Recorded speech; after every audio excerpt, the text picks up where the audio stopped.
Дэлхийн Монголчуудын хэмжээл радио 88.3 дэлгэнд дээр сүгэт харуулан сонсож байгаа эрхэм танд өглөөний мэндийг хүргэе. Улаанбаатар хотод 7 цаг 12 минут болж байна. Радион 3 дахь студиэс хөтлөгч Аргун, хөтлөгч Цэцэг, найруулагч Борхогийн Чинбатнар дэлхийд өнөөдөр нэвтрүүлгийг хүрэхэд бэлэн боллоо. Өдрийн минь Аргуна. Өглөөний мэнд. Өглөөний мэнд. Илтгэхгүй юм болохоор ерөөсөө өдрийн мэнд. Өдрийн мэнд. Миний хувьд бол ялцч өглөө шүү. 4 цаг тассан үний хувьд чи 7 цаг өдөр.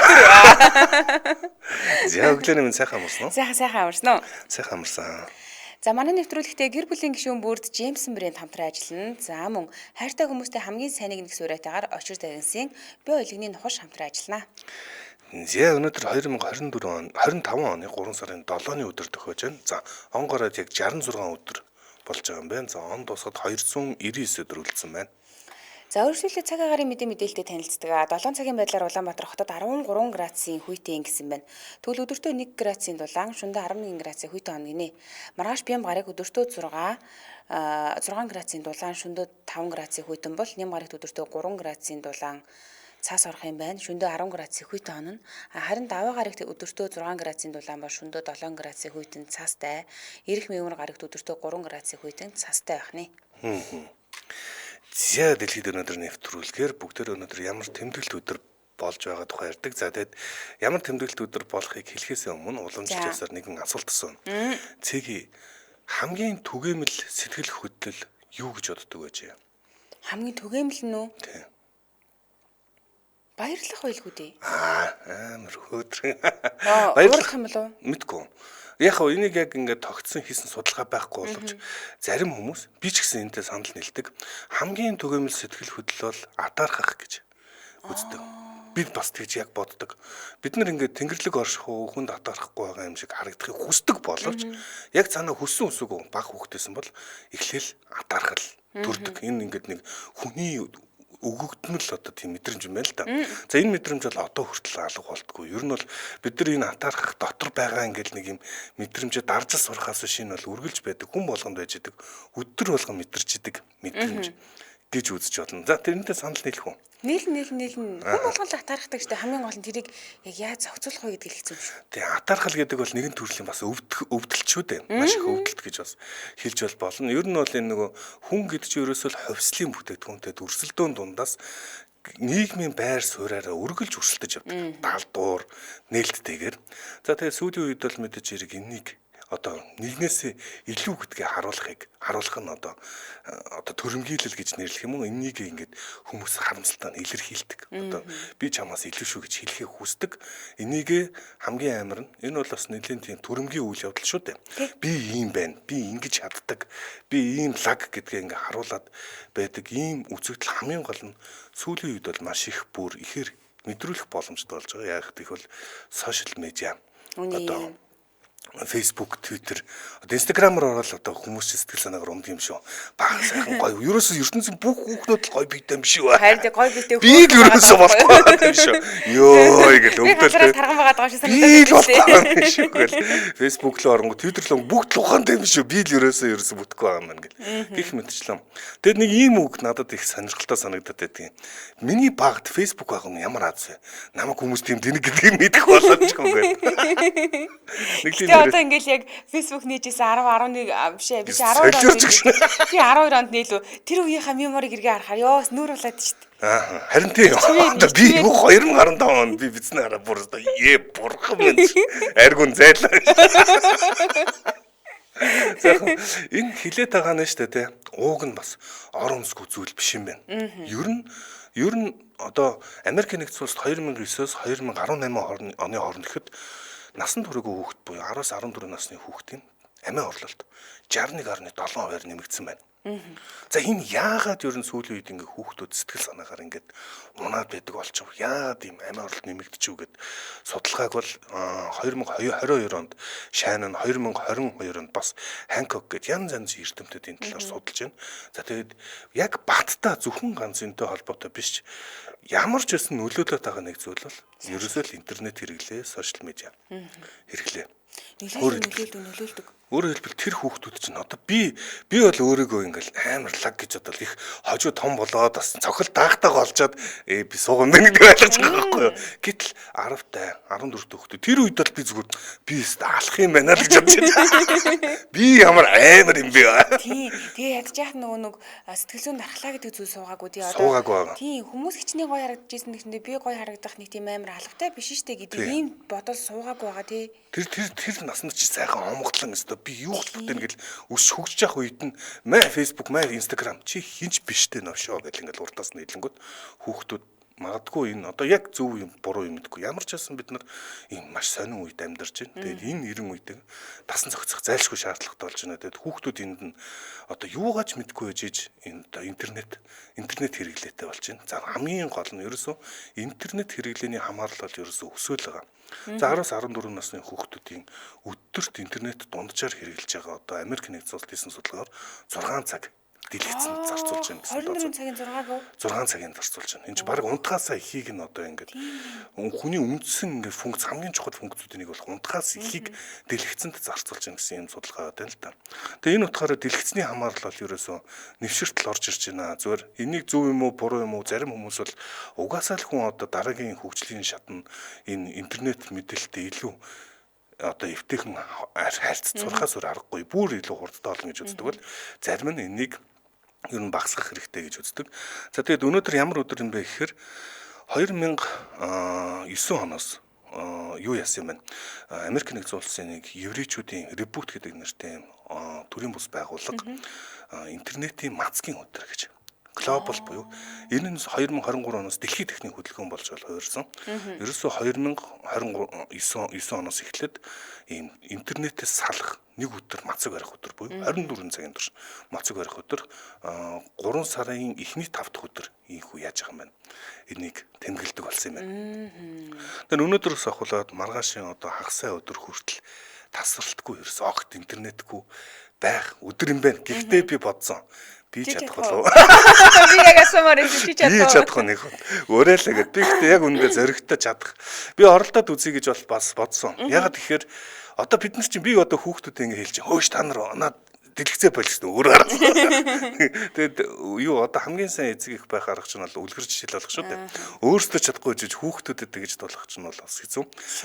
Шудраг бус. Яалтчгүй тойл байгаа юм чинь. Би тэгэл яг миний ярьсны гурдас яриад яг миний янз янзын аргыг гурдас яриад яаж гэдэг. Тэгэхээр хүүхдүүдийнхээ төлөө ч юм уу бас нэг юм мацаг барих гэж оролдох өдөр дэлхийд даяар өнөөдөр тохиож байгаа юм байна. За тэгээд та бас далимдуулаад агаар салхинд гарах ялангуяа нэр маргааш чи их дулаах юм байлаа шүү дээ. Өнөөдөр маргааш амралтын өдөр. Тий амралтын өдөр. Тэгэхээр өнөөдөр ямар ч ажлаас гараад за ажлаас их авахуулаад 6-аас дараагийн 24 цагийн турш огт интернетгүй байж үзэх тийм өдөр юм байна. Амралтын өдөр таарж байгаа болохоор харин ч гоё юм байна тий. Бараг албаар 5 дахь удаар тааруулсан амралтын өдрийг бас ингээд эвтэйхэн болгох гэр бүлийнхэндээ анхаарал хандуулах ч гэдэг юм уу тий. Энд чиглэл рүү явуулсан баг тий. Тийм баг. 5 дахь удаар юм чинь. Тийм. Тэгээ маргааш олон улсын эмэгтэйчүүд эрхийг хамгаалах баярын өдөр бүхний тэрэ амарч байгаа. Тийм учраас орой агаар салхинд гараад маргааш бүхэл бүтэн гэр бүлтэй гоё цагаа зарцуулаад интернетгүй байж болно шүү дээ. Миний бодлоор бол амралтын өдөр байгаа учраас чадчих юм шиг санагдаад байна.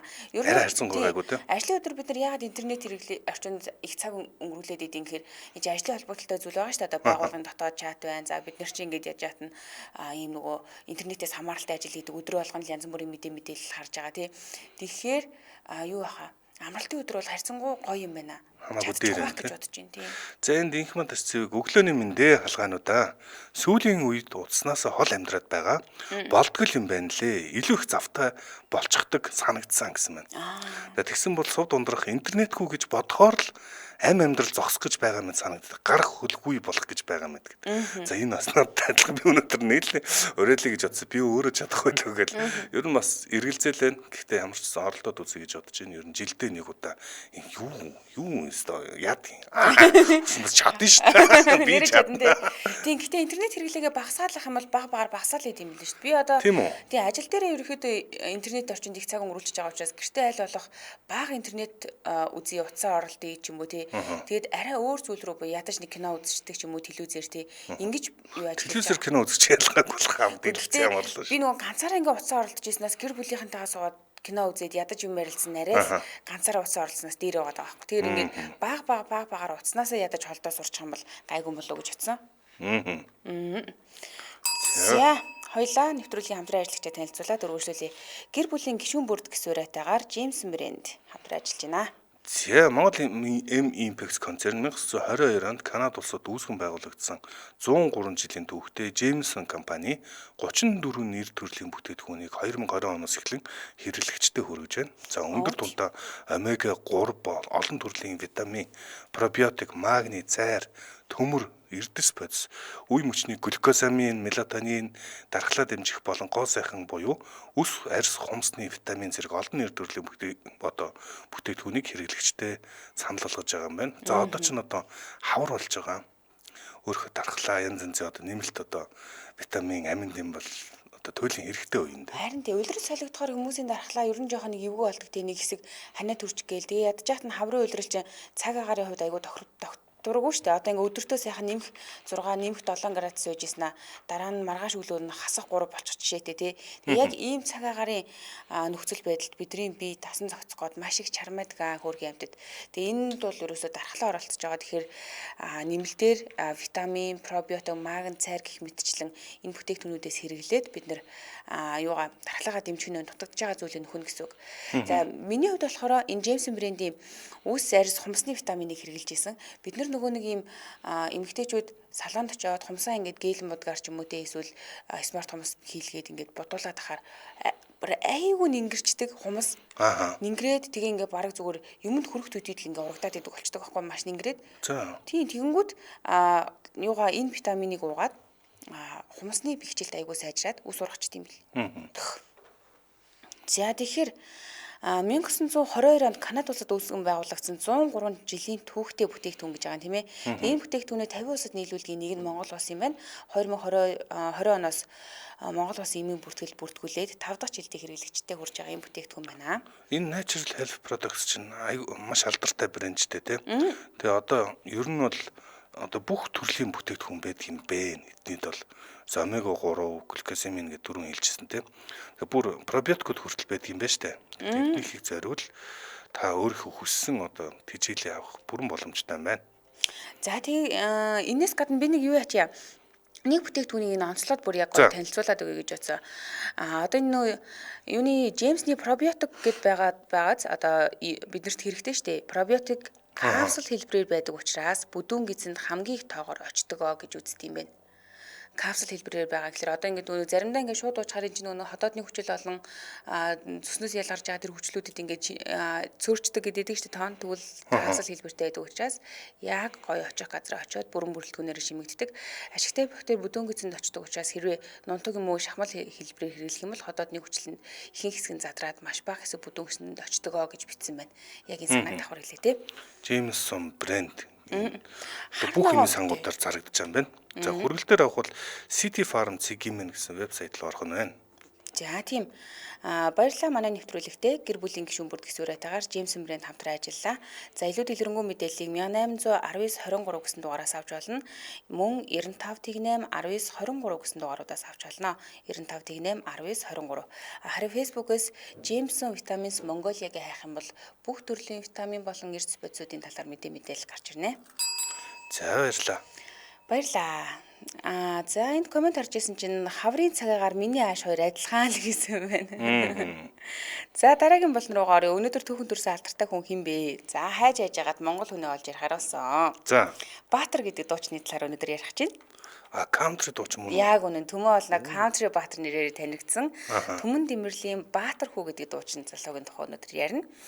За энэ хүн бол үндэсний урлагийн их театрын гослол дуучин, уртын дуучин, New Nomad Records-ийн артист ийм хүн байгаа. Тэгээ бид нар сайн санаж байгаа бол 2022 оны сар шинийн баяраар Централ телевиз дээр нэг тоглолт гарсан шүү дээ. Намад гэдэг нэртэй. За энэ тоглолтоор ерөөсөө монголчууд тэр чигээрээ таньдаг болсон гэж хэлж болно. Бүр ингээд юу гэж биччихсэн бэ? Сайтуудад юу гэж биччихсэн гэхээр битийн өдөр мэндэлсэн од гэж түүнийг тодорхойлж биччихсэн. 23 онд. 22 оны сагасраа. 22 оны сагасраа Централ телевизээр маш гоё тоглолт гарсан шүү дээ. Одоо дуучин Инх Эрдэнэ байна. За мөн энэ дуучин Баатар байна гэх мэтчлээ. би лав тэрийг сонсоод энэ ямар сонин урсгал эднийд юу хийгээд байна гэж бодож исэн. Ямар сонин хөгжим бэ гэдэг. Ямар сонин хөгжим бэ гэж бодож исэн. Тэгээд YouTube хуудсанд Баатар гэдэг нэрээрээ уран бүтээлээ нийтэлдэг. За хайх юм бол уртл нь Баатар гэж хайж болно. Өчигдрийн байдлаар 46200 дагагчтай юм байна. Тэгээд энэ хуудсанд нийтлэгдсэн хамгийн анхны дуу нь 3 жилийн өмнө нийтэлсэн 7.5 сая үзэлттэй Сархад гэдэг нэртэй дуу байна. Сархад гоё дуу тий. Дуу нь санаанд орж байна. Тэр Сархад гэдэг дууга дуулсан тэр 22 оны битүүний юм концерт мөн үү биш үү? Мөн. Тэр концертанд дуулсан. Тэр концертанд нэлээд хэдэн дуу дуулагдсан. Тэрний нэг нь Сархад. Тэгэд яг битүүний өдрийн тэр одоо видеого тавьсан 7.5 сая үзэлттэй тэр мөн юм байна тий. Одоо энэ өөрийнхөө хуудсанд тавьсан байгаа нь 7.5 сая үзэлттэй байгаа гэсэн үг. За энэ Сархад гэдэг дуун дээр ингэдэг шинхэн нэрсэн шимээ сархат нь сэтгэл дүндийн тооноор толдох дугуй саран бодолт хөврөн гэл ингээл хэлэхээр манайхан мэдчихэж магадгүй санджиж магадгүй гэсэн үг. Тэгэд Сархатаас гадна Найрсаг Улаанбаатар, Харуулын шуудан, Хайр ориглон гих мэтчлэн маш олон дуунуудыг дуусан байдаг. За мөн дуучин оюутай хамтраад Бүгж гэдэг дуу нь гарсан байгаа. Кюсэтэй хамтарсан Хатраач зэрэг нийт 21 бичлэг түүний YouTube хуудсанд байрсан байгаа юм байна одоогийн байдлаар. Тэгэд уран бүтээлийн нэр нь Баатар учраас цаашдаа хэдүүлээ Баатар гэдэг нэрээр нь дуурдаад явъя те. Яг өөрийнх нь нэр нь бол Баатар хүү. Баатар хүү. Түмэн Дэмэрлийн Баатар хүү. За тэгээд энэ хүн бол 1992 оны 3 сарын 7-ны энэ өдөр төрсөн. Өнөөдөр 33 нас хүрч байгаа. 33 хүрч байгаа юм тий. Арангаа аймгийн Тариад сум бол түүний төрж өссөн үлгийн нутаг аа. За битээр нутаг нэгтэй үнэ ярьж байна. Хөвгүүдийг хөдөлгөөнтэй гэж ярьдаг шүү дээ тий. Бага ер нь бол хөдөлгөөнтэй байсан гэж ярьдаг. Гэхдээ Дуучин Баатарын хувьд бол багын найзууд нь нэг их сахилгагүй бол байгаагүй. Гэхдээ маш хурдан шалгамгаа нэгэн байсан. Нилийн хөдөлгөөнтэй. Гэхдээ тэр хөдөлгөөн нь бол нэг тийм сахилгагуудахад гараад идэг бүгд биш байсан л гэдэг санаагаар хэлсэн мөлий. Тэгээд багын найзуудынхаа тухайд дурсаж ярихдаа бол мэдээж нөхөрлөл бол үнцэнтэй тухайн үеийнхаа дурсамжийг хадгалж явдаг. Гэхдээ нэг нутаг усанд төрж нэг багшийн гараас эрдмийн үсэж хамдаж цагаан цаа шиг найзаасаа цагаан цаа шиг наснаасаа бүхний хуваалцаж өссөн энэ дурсамжаараа багын найз онцгой байдгаа гэж лайв ТV цэгмэнд ярьслага өгсөн бэлээ. Тэгэхээр найзуудынхаа дүгнж агаар бол хурдан шалгамгаа хөдөлгөөнтэй гэхдээ сахилгагуудах нь бол харьцангуй гайгүй ийм хүү ээжээ. Тэгээ ер нь Монголын үндэсний гих тодтголтой бүх зүйлд дуртай сонирхолтой юм шиг надад санагдсан. Яагаад гэдгсэн багтаа бол бүх сонирхдаг байсан, бүхд их дуртай байсан гэсэн. За энэс гадна хурдан морь унаач хөөхтэйсэн юм байна.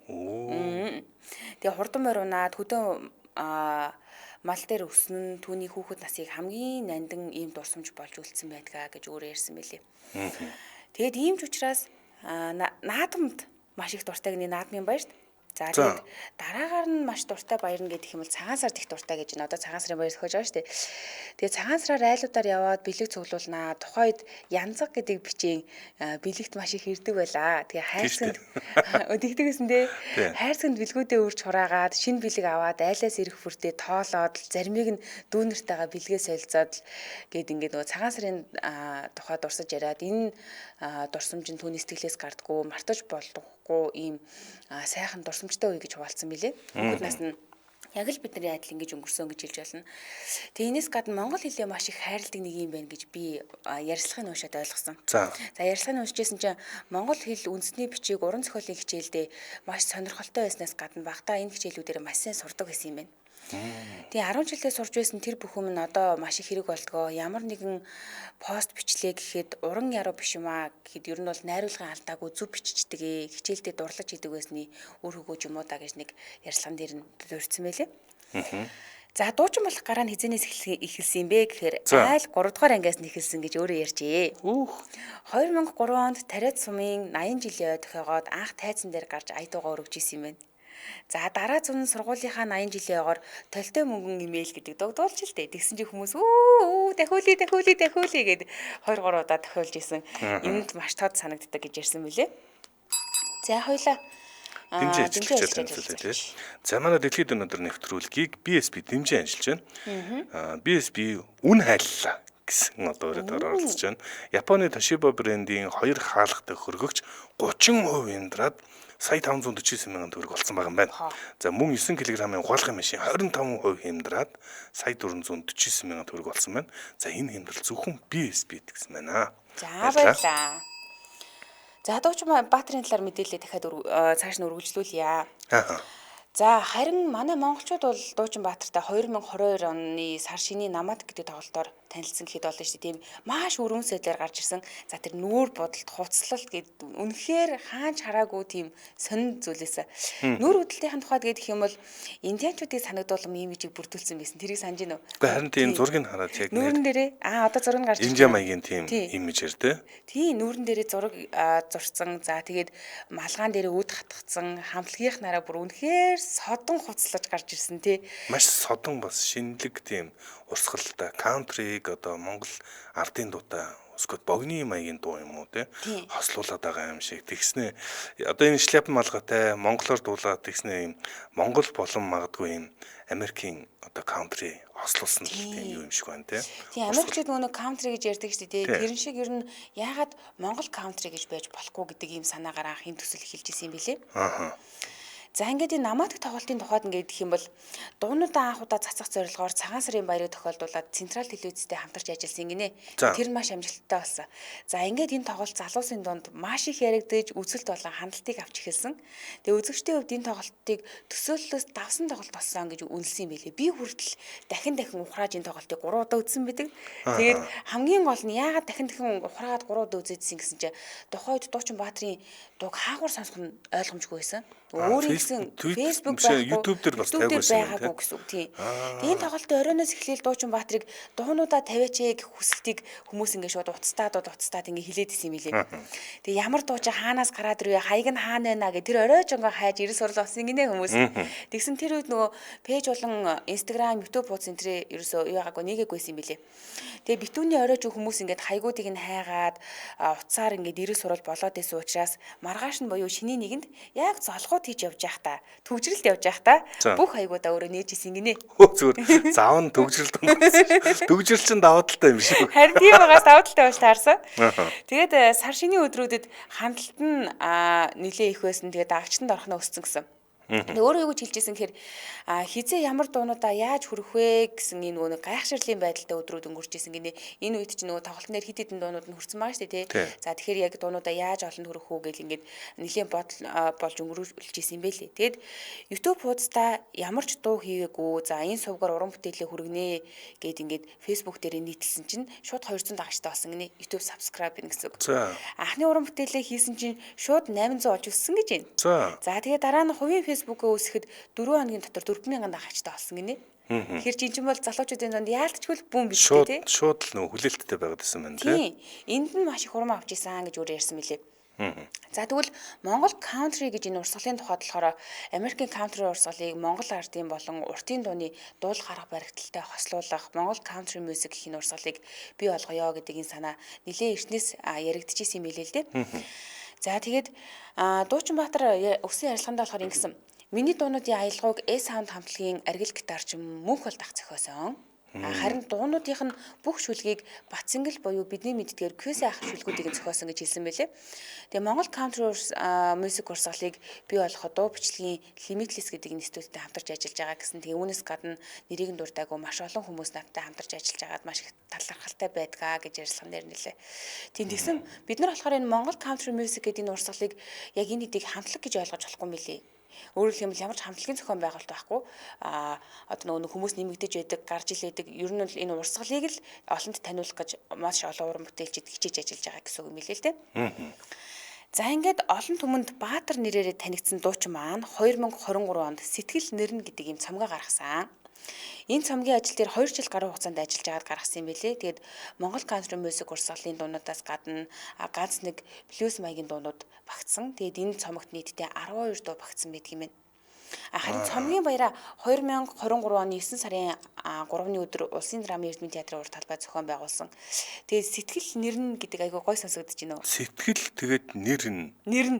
Одоо бид нар арх нэрнэ гэж ярьдаг шүү дээ, тий. Нэр нь. Нэрнэ, тий. Сэтгэл нэрнэ. Үйл үг юм байна шүү дээ. Арх нэрнэ гэж ярьдаг шиг сэтгэл нэрнэ гэсэн үг байхгүй. Тэгээд энэ болохоор тэр сархат гэдэг нэг дуу байгаа шүү дээ, тий. Тэр дуун дээр угаасаа байдаг шүлгийн мөр юм байна. Холбогдсон. Тий. За. Тэгээ нөгөө нэг өсгөө сэтгэл алдраад сэтгэлийг минь нэрнэ гэж дуулд юм байна шүү дээ. Айгүй гоё үгтэй дуу юм байна. Тэгээд энэ дуунаасаа санаа аваад сэтгэл нэрнэ гэдэг нэртэй цомгоо 2003 онд биш 2023 онд гаргажээ. За. Тэгсэн Дуучин-Баатар Монгол Country Music урсгалаар уран бүтээлээ төрөхөөс гадна үндэсний урлагийн театрын дуучин хөөн. Окей. Гэтэ энэ өмнө нь энэ country урсгалаар дуулахсан өмнө тийм яг үнэ. үтээсэн үү те? 2015 онд Монгол Улсын ардын жүжигчин төвшин жаргалын удирдлагаар уртын дуучин мэргэжлэр суралцж төгссөн юм байна. Тэгээд яг төгссөн жилээ тус театрын дуучин болж ажиллаж эхэлсэн.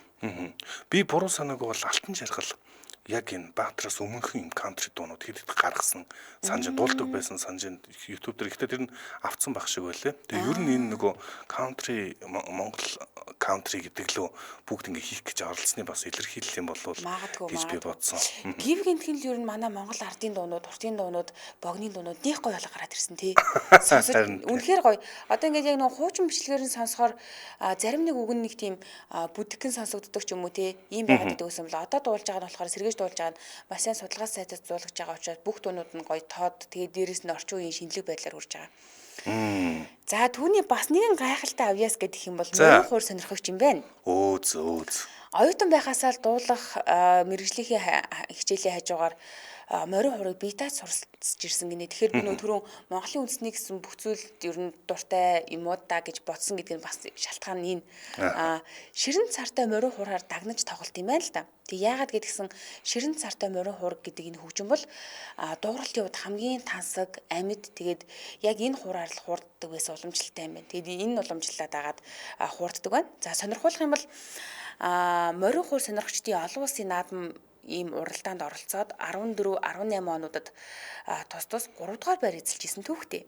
Тэгэхээр зөвхөн сонирхогч гэж хэлэхээр хитрхи даравдсан болох гэдэг тийм. Тийм угийн урлагийн бас их гүн одоо урлагийн хүн биш шүү дээ. Харин тийм байлээ. Хөгжмөөч тоглолчин дуугаач дуулчин дээр шинэ урсгалыг хүртэл ийм чадварлагаар гайхалтай бид нарт одоо сонрыг мэлаан гэж байгаа тийм. Утгаараа сонрыг мэлааж байгаа гэж бодож байна. Харин тий. Зөвхөн сонирхогч гэж хэлээд байгаа надад бол хитрхи дараахан санагдсан. Яагаад гэдгсэн бас нэг шалтгаан байгаа. Монгол улсын начин Эрхэн баяр гэж хүн байдаг тийм ээ. Соёлын гавь зүтгэлт Эрхэн баяр гэдэг Эрдэнэ засгийн унгыг аягүй гоё дуулдаг ах байдаг шүү дээ. Эрдэнэ засгийн унаг гэдэг ийм 100 уртын дуутай цуврал 10 цомог гаргасан юм байна л да. Энийний 50 дууг нь ганцаараа дуучин Баатар хуурцсан юм байна. Тэгэхээр мэрэгжлийн харин бараг мэрэгжлийн дарахын санагдсан шүү. Ийм мэдээж л нөгөө ширэн цартай морин хураараа тоглож хүргэсэн байдаг. За зэндмэн эмти гоё дуулдаг миний плейлистэд сархад дуун байна гинэ. За тэгсэн бол Алтан цолго гадар сүрэн хаа байсан Солонгост байгаа фэн нь би шүү дээ. Улаанбаатар дуун маш их таалагддаг. Гэртээ байнга сонсдог. Тийм найрсаг Улаанбаатар гэдэг дуун. Энэ дуун маш гоё. Надад найрсаг Улаанбаатар гоё. За тэгээ тэр сархад гоё. Тэр дуучин хоёутай хамтарч дуусан бүгж гэдэг дуун бас айгүй гоё. Яг нөгөө нэг хосуудын хайр сэтгэлийг илэрхийлсэн хормын үеэр маш их дуулагддаг дуу л да. Инх мад арсыг дуулдаг стил нь үнэхээр их таалагдсан. Гоё дуутай. Зам сонсоход яг сайхан хөнгөн мэдрэмж төрүүлдэг. Яг үнэ. Нэг тийм хүнд биш нэг хөнгөө ингээ ороод идэг. Чихэр ингээл ороод тэгсэн мөртлөө гоё ингээл сэтгэл баясгаад ингээд явааддаг. Их тийм хөнгөн химэлтэй юм нэг гоё л сонсдог. Тэгээд яг энэ нөгөө дууны шүлэг нь бас айгүй утга учир байх шиг байна. Одоо сархад гэдэг дуу чинь маш гоё хөвгтэй дуу штэ. Тэгээ ингээд замд явж байхад за зохиолын ч юм уу дуу сонсож явах нь илбэг өгдөг. Гэтэл зохиолын дуу ингээд сонсоод явахаар сүүлдээ жоохон уйдаад үг нь ингээд жоохон хэцүү болоод эхэлдэг шүү дээ. Замд бол хамгийн хөнгөн ороод байдаг нь зохиолын дуу болоод байдаг. Тийм зохиолын дуудаа одоо яг нөгөө нэг юм энэ country маягаар дуулаад эхлэнгүүт энэ чинь нөгөө нэг химнэлэн юм хөөрхөн учраас маш гоё болоод эхэлж байгаа. Би нэг хөдөө явах баг нэг оюутан болчоод машин барил анх удаа л явж исэн юм шиг шал мангар зохиолын дуу тавиад идэв ингээл дөвцас 30 минут болвол за ер нь хоолын зам бүтэхгүй дөвцс. Тэгээ амар хурдан ядарч хоолойс өгөөд тий. За Отгонбаяр Болдотор хонхтон сонсч үзьдээ ийм дучин байдаг гэж сонссон гэсэн байна. За сонсч амжаагүй бол бас маш гоё бэлэг өнөдөр. Сонсоод үзвэл зайлшгүй таалагдана гэж бол бодож байна. За Зингмэн эмти зайсангийн асенад сидийн байна лээ гэсэн байна. Тийм сидийн гарсан мөлий сэтгэл нэрнэ гэдэг цомгийг хэлж ийн л да. Сидийг нь хэлж байгаа гэж магадгүй. Одоо сархад гэдэг дунд жишээлбэл ингэж байгаа. Шинхэн нэрсэн шимийн сархатанд сэтгэл өндийн тооноор толдох дугуйс харан бодол төврөн дуу шиг уйран дурлал шиг асах дулаахан орой зүрхний үгээ зүггүй өчмөр зориг шулуудна гэдэг энийг маш гой хөнгөн хэмнэлтэд дуулж гарч аягүй байгаа шүү дээ тий. За тэгэхээр юу хоббин гэвэл гэрэл зураг авах юм билэ. Тэгээ ер нь хоббигоо бас мэрэгжил болгох юм болоо гэж надад санагдсан. Оюутан байхасаа л сургуулийнхаа аппаратыг түр хэрэглээд ойр зургийн зураг дарддаг юм хоббитэйсэн юм байна л да. За тэгээд төгсөнгүүтээ өөрийн гэсэн аппаратаа олцсноор жинхэнэ зургийн ан авд морцсон гэж өөрөө хэлжээ л дээ. Тэгээд гэр бүл найз өхөд ажлын хамт олон байгаль дэлхийн яамт ингээд юу гэдэг юу харснаа л буулгадаг гэж юм дээ. Голдуу ажил дээрээ тоглолтын болон бэлтгэлийн үеийн зургуудыг их дардаг байсан юм байна л да. Тэгээ нэг мэдсэн чинь маш их архивтай болсон байна гинэ зургийнхаа. Тэнгүүд нь үндэсний урлагийн театрт анх орсон энэ үед одоо тус театрын 65 жилийн ой зохиож исэн юм байна л да. За тэгвэл энэ жил 75 жилийн ой тохиож байгаа гэхлээр энэ ажилд ороод 10 гаруй жилиг үтсэн байна. Үндсэндээ одоо тус театрт 10 жил санамсаргүйгээр гэрэл зургийг дараад түүхэнд мөхчүүлээд явсан гэж хэлж болж байна л да. Тэгээд энэ авсан гэрэл зургуудаараа шүүж агаад энэ зургуудаасаа шүүж агаад тус театрын уран бүтээл болон уран бүтээлчтэй холбоотойгоор гэрэл зургийн 5 бие даасан үзэсгэлэнг гаргасан байдаг юм байна. За энэ үзэсгэлэнгийн зургуудаас манай найруулагч одоо лайвын голоор өгөх бах. Тэгээд яг энэ өдрүүдэд буюу төрсөдрөн тохиож байгаа энэ үед Америк нэгдсэн улсад аялан тоглолтоор явж байгаа. New Nomad Records-ийн дуучин Баатар, Инх Эрдэнэ, Бадам ханд, за рэпер Тус студийн продюсер Кюсанаар учиртай дөрөв гэдэг энэ тоглолтоо Америк нэгдсэн улсад амьдарч ажиллаж байгаа монголчуудад толилуулж байгаа юм байна. Тэгэхээр төрсөдрөн тохиож байгаа 33 нас хүрч байгаа дуучин Баатартаа төрсөдрийн мэндийг хүргье. За төрсөдрийн мэнд хүргье. Манай нэвтрүүлэгтээ хайртай хүмүүстэй хамгийн сайныг нь ураатай очир дагинсын био ойлгийн нухш хамтран ажиллаж байна. За био брендийн илгэний нухш нь 7 төрөлтэй. Эндээс зөгийн балтай, цангис жимстэй, халапино халуун чинжүүтэй, ингийн, ногоо сонгонтой, амтад чинжүүтэй, халуун ногоотой гэсэн 7 төрөлтэй гэдэг. Манай ээж зүгээр ингийн юм эсвэл ногоо сонгонтойд нь дуртай л та. Харин би бол халапино халуун шинжүүтэд дуртай. За био брендийн эдгний нухшны үндсэн түүхийд болох үхрийн илэг нь бол өөх тус багтай. За дээрэс нь тэжээллэг, түргэн шингэдэг. За мөн зис төмрийн өндөр агуулмжтай маш олон уураг, амин хүчил агуулдаг бөгөөд сахарын хэмжээг тогтворжуулах, нойргүүдэл, цочрол, сэтгэл гутралын эсрэг үйлчлэгээтэй одоо үйлчлэгээтэй учраас одоо системд эргээр нөлөөлдөг байна. Витаминаар баялагдвал дархлааг бол дэмжинэ. Тийм шүү дээ. Бид нь ер нь ямар ч амтан байсан тухайн амтны нөгөө лаборатори, биеийн лаборатори гэдэг зүйл нь илэг байдаг шүү дээ. Тийм. Илгээр л бүх зүйл дамжиж байгаа. Илгэнд маш их витаминууд агуулдаг. Тэгэхээр тэр дундаа өхрийн илгээр ингэж хийдэг учраас маш их тэжээлэг байна. Хүний биеийн ер нь амтны биеийн одоо витамины агуулгах гэдэг чинь илэг гэдэг байна шүү дээ. Яг үнэ. Тийм. Тэгэд очир тагис компани үйлдвэр дээр нь очиж үзчихсэн учраас би одоо ингээд ямар ч бүтээгдэхүүн сонгосон очир тагисыг сонгодог л да. Сая жишээлбэл цагаан сараар очир тагисын бүтээгдэхүүнүүдээр цааш шиний одоо ширээгээ заслаа. Яагаад гэж байгаа ингээд тэгэхээр үйлдвэр дээр нь очиж үзээд нүдэрээ харчихсан учраас маш гоё хүн ихтгэлтэй болчдөг юм билэ. За маха хаанаас авж ийн тэр одоо маха худалдаж авж байгаа газар нь мах болгоно одоо орж ирэхдээ QR кодтой тусгай QR кодтой. Тэр QR кодыг би утсан дээр уншуулна шүү дээ. Тэгэнгүүт хаанаас ирсэн гараад ирдэг. Мэдээлэлтэйгээ. Тэгээ энэ одоо жишээлбэл үхрийн мах ирлээ гэхэд энэ үхэр вакцин хийлгэсэн юм уу хийлгээг юм уу гэдэг ингээд бүх мэдээлэл нь байж байгаа. За тэгэнгүүт Монгол улсад хоёрхан байдаг лаборатори. Тэр лаборатори руугаа тухайн бүтээгдэхүүний одоо юугаа оруулаад шинжилэн за энийг цаашаага үйлдвэрлэлд оруулж болох мах уу болохгүй мах уу гэдгийг шинжилнэ. Тэгээд болж гинэ гэдэг хариу гарах юм бол цаашаага явуулна. Хэрвээ гарахгүй болох уу мах байна гэж үзэх юм бол шууд хоёр дахь цэгээсээ буюу эхний юунасаа буцаачт юм л. Буцаачт юм байна тий. За илгэний хурц амт байдаггүй. Илэг бол заримдаа бас жоохон хурц гэж боддог хүмүүс байдаг бол санаа зовлт хэрэггүй. Яг л гадаадаас оруулж ирдэг илгэний нухш мэд санагддгаа гэж одоо бичсэн байна. Нэг хэрэглэгч савлгаа нь хэрэглэхэд маш амар. За нэг доор идэж бардаггүй болохоор үлдэхт нь таглаад хадгалж болтго нь маш таалагддаг. За амт нь гоё болохоор хүүхдүүд дуртай иддэг гэсэн байна. Илгэний нухш савлгаа бас их тийм тохиромжтой байвал нэрээ их айтайхан тий. Одоо нэг юм цаасан байдлаар байгаад ахаар чинь бид нэр ингээд буцаад эргээ тагилж чадахгүй амсран гатаад тэгээд нэг тийм мэдгч биш хоёрын оронд болоод хайдаг штеп. Тэгвэл тийм биш. Ийм гой савлгаан шинжилэгдэж гарсан байгаа. За илүү дэлгэрэнгүй мэдээллийг 76 тэгтээ 75 30 90 30 75 30 гэсэн дугааруудаас авна. Facebook-оос очир дагинс гэж хайгаад энэ хуудсыг дагаарай. Маш гоё мэдээлэлтэй хуудас шүү. За дэлхийд өнөөдөр нэвтрүүлэг үргэлжилж байна. За дэлхийд өнөөдрийн 3 дахь одоо булангаараа бүгдээрээ ямар дэлхийн чухал түүхэн үйл явдлын өнөөдөр болж исэн байх тухай ярьдаг. 3 сарын 7-ны тухай ярьж байна. Тэгээд уламжилт ясаар бас асуулт асууна. За. Яагаад бид баасан гарагт ажилтдаг юм болоо? Яагаад нийт хөдөрч бас ажилтдаг юм? Яагаад нэм гарагт амардаг юм? Харин л дээ. Юунаас болдго юм бол? Гэхдээ уг нь бол 7 хоногийн 7 өдөр л амармаар байна гэхгүй. Маш философик үг шүү дээ ярьж шүү дээ. За тэгээд нэм гарагийг яагаад бид нар бүтэн сайн гэдэг болсон юм? За энэ одоо монголчууд бол нэгдэх өдөр, хоёр дахь өдөр гэж ярьдаг шүү дээ. Энэ харьцангуй хожуу гэдэг нь дараг тодорхойлох.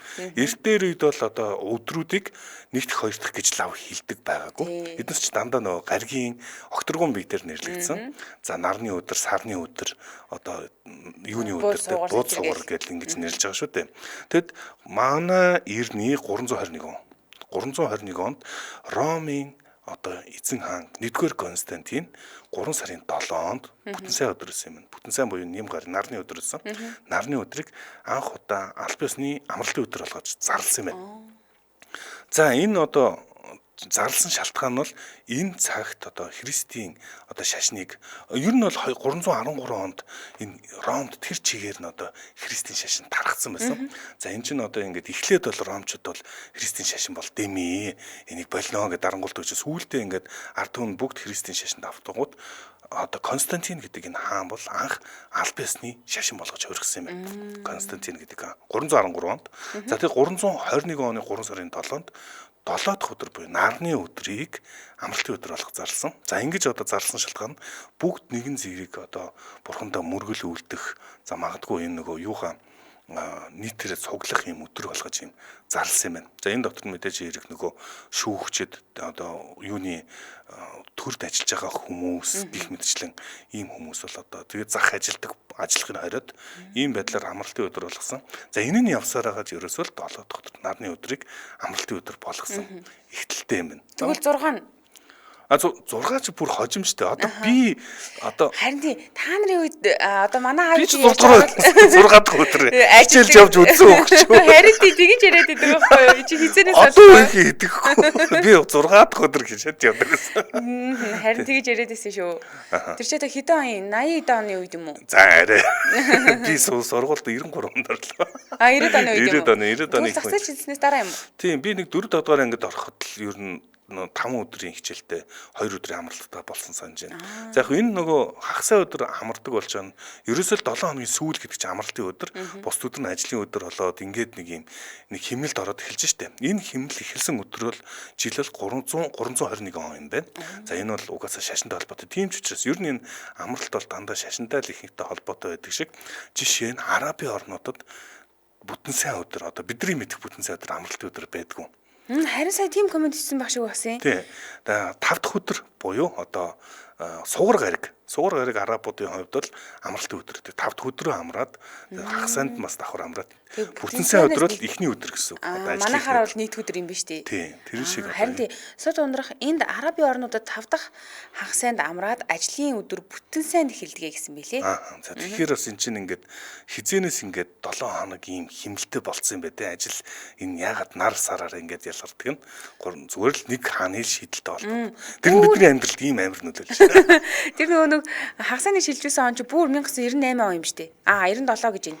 Цэцгийг ч ариг байхаг арай хөвшин болгочлоо гинэ. Харин тийм ээ. Би зүгээр сураг сонссноос л яг нөгөө өөрөө уншиж үзэж байгаагүй энэ талаар. 80-аад онд.